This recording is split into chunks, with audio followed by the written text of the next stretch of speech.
નમસ્કાર. ચાલો આજે એક બહુ જ ગંભીર વિષય પર વાત કરીએ. કાળજાળ ગરમી. જ્યારે સૂરજ જાણે આગ ઓકી રહ્યો હોય ત્યારે આપણા ખેતરમાં ઉભેલો પાક જીવવા માટે લડત આપતો હોય છે. પણ શું આપણે વિજ્ઞાનની મદદથી એને એક એવું રક્ષણાત્મક કવચ આપી શકીએ જે તેને બચાવી લે? બસ આજે આપણે એ જ રહસ્ય પરથી પડદો ઉઠાવવાના છીએ. આ એક એવો સવાલ છે જે દરેક ખેડૂતને મૂંઝવતો હોય છે. આપણે મહેનત કરીને પાકને પૂરતું પાણી આપીએ, છતાંય એ આપણી નજર સામે જ કરમાઈ જાય છે. આવું કેમ થાય છે? આ કોઈ સામાન્ય સમસ્યા નથી, પણ એની પાછળ એક ઊંડું વિજ્ઞાન છુપાયેલું છે. ચાલો આજે સાથે મળીને આ કોયડો ઉકેલીએ. આજના આ વિશ્લેષણમાં આપણે શું શું જોવાના છીએ? પહેલાં તો ગરમીના પડકારને બરાબર સમજીશું. પછી છોડની અંદર શું પ્રક્રિયા થાય છે એ જાણીશું. એને બચાવવાની વૈજ્ઞાનિક પદ્ધતિઓ પર નજર નાખીશું. ત્યાર પછી એક નક્કર એક્શન પ્લાન બનાવીશું. અને છેલ્લે કેટલીક ખાસ ટિપ્સ પણ જોઈશું જે બહુ કામમાં આવશે. તો ચાલો શરૂ કરીએ પહેલા મુદ્દાથી. આ પડકારને સમજવો બહુ જરૂરી છે, કારણ કે પાક જે આંતરિક યુદ્ધ લડી રહ્યો છે ને એની શરૂઆત અહીંથી જ થાય છે.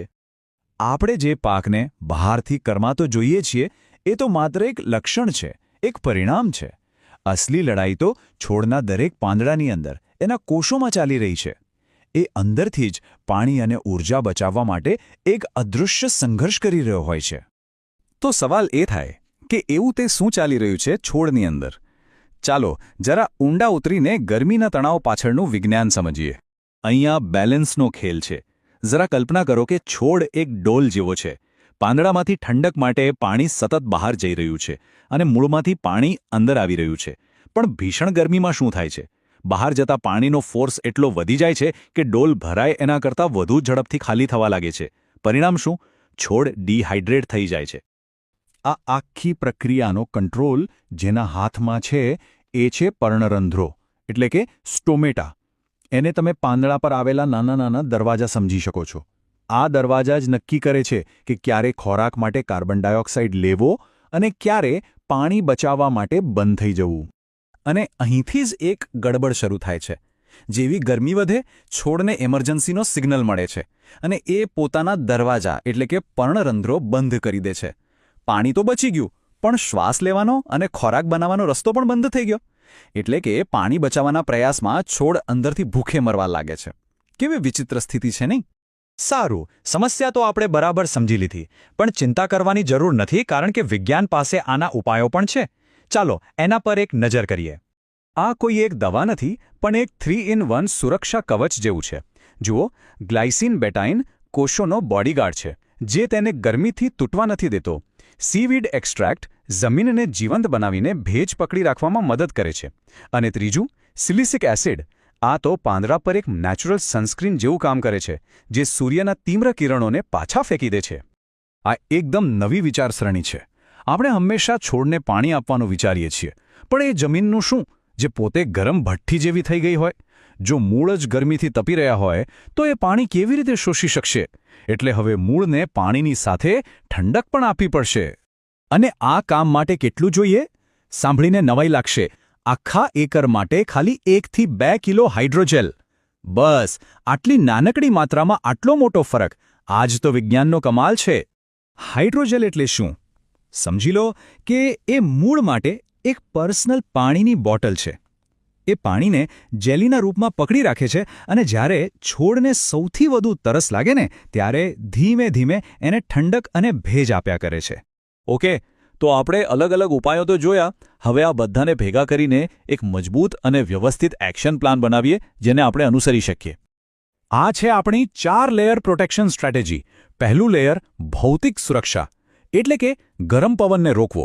બીજું રાસાયણિક, એટલે કે સ્પ્રેથી પાંદડાને બચાવવા. ત્રીજું જૈવિક, વેમ જેવી ફૂગથી મૂળને મજબૂત બનાવવા. અને ચોથું પોષક, એટલે કે છોડને અંદરથી તાકાત આપવી. ચારેય બાજુથી સુરક્ષા. અને હવે આપણા અંતિમ વિભાગમાં ચાલો કેટલીક એવી ખાસ પ્રો ટિપ્સ જોઈએ જે તમને બીજાઓથી એક કદમ આગળ રાખશે. આપણે જોઈએ છે ને કે ગરમીમાં છોડ કેવો ઢળી પડે છે. એનું કારણ એ છે કે એના કોષોમાંથી પાણીનું દબાણ ઘટી જાય છે. બસ અહીં જ પોટાશ પોતાનો જાદુ બતાવે છે. એ છોડના કોષોમાં પાણીનું દબાણ જાળવી રાખે છે, જેથી છોડ ગરમીમાં પણ ટટ્ટાર ઊભો રહે. અને આ માટે ખાસ 0050 એટલે કે સલ્ફેટ ઓફ પોટાશનો છંટકાવ બહુ અસરકારક છે. આનાથી છોડના કોષોમાં જે આંતરિક દબાણ હોય છે, જેને વિજ્ઞાનની ભાષામાં ટર્ગર પ્રેશર કહેવાય છે, એ જળવાઈ રહે છે. મતલબ કે પાક ઢીલો પડવાને બદલે મજબૂતીથી ઊભો રહેશે. ફૂલ ખરી જવાની સમસ્યા તો બહુ જ સામાન્ય અને નુકસાનકારક છે. ઘણા લોકો ભૂલથી ખાલી ગ્રોથ પ્રમોટર વાપરે છે, પણ અસલી ખેલ છે બોરોન અને કેલ્શિયમની જોડીનો. કેમ? કારણ કે ગરમી પરાગનયનની પ્રક્રિયાને નબળી પાડે છે અને આ બંને તત્વો એ પ્રક્રિયાને સફળ બનાવવા માટે ખૂબ જ જરૂરી છે. અને છેલ્લે એક સાવ સાદી પણ બહુ જ કામની ટીપ: સિંચાઈ હંમેશા રાત્રે અથવા વહેલી સવારે કરો. આનું કારણ શું? દિવસે જો પાણી આપો તો ગરમ જમીનમાંથી જે વરાળ નીકળે છે ને, એ પાકના નીચેના પાંદડાને બાળી નાખે છે. રાત્રે એ જોખમ રહેતું નથી. તો આજે આપણે ગરમીને હરાવવા માટે વિજ્ઞાનના ઘણા હથિયારો જોયા. હવે સવાલ એ નથી કે આપણે શું જાણીએ છીએ, પણ એ છે કે આપણે એનો અમલ કેવી રીતે કરીએ છીએ. આવનારો ઉનાળો એક પડકાર જરૂર છે, પણ આ જ્ઞાન સાથે તે એક તક પણ બની શકે છે. શું આ પડકારને તકમાં બદલવા માટેની તૈયારી છે?